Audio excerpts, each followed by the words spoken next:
welcome back sa aking YouTube channel. Kung bago lang kayo sa aking YouTube channel, please subscribe and click the notification bell para lagi kayong updated sa aking mga video. For today's video, mag-unboxing tayo ng school supply. Malapit na naman yung pasukan. So without further ado, let's get started. Intro, pasok!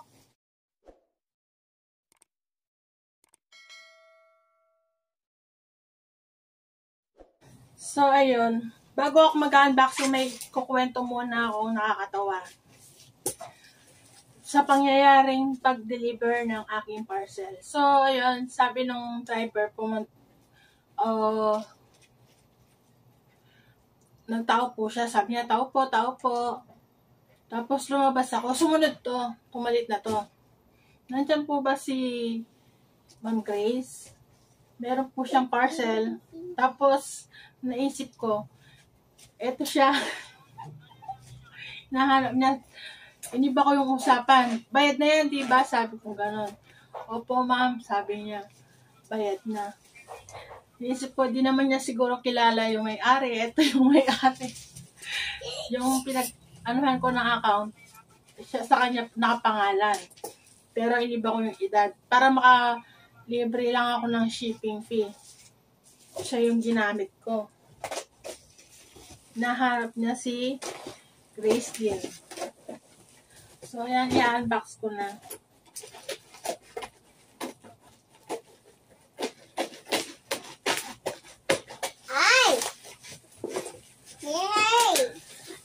Pinili ko siya sa TikTok shop. Sobrang mura niya.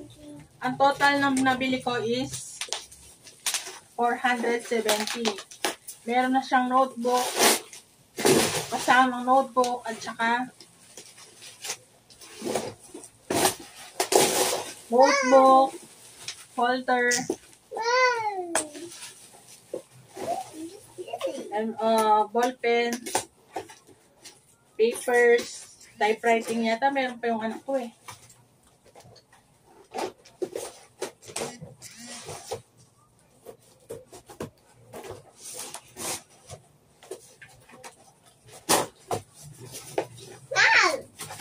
So, bali, pinili ko siya ng 5 folder, 5 long, 5 short. Tapos, isang pad paper. Isang set ng notebook. Isang ganito. Scotch tape. Roller. Ito, tapos, recheck yung isa niyang ballpen na basag. Ballpen, correction paper, glue. Dalawang correction paper binili ko. Tapos, eraser. So, ayan yung total niya is 470. Sobrang mura niya. Dalawang set na siya.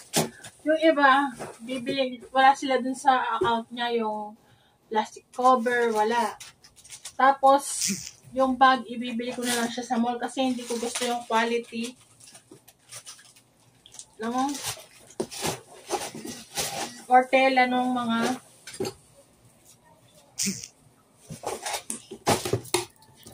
bag nila.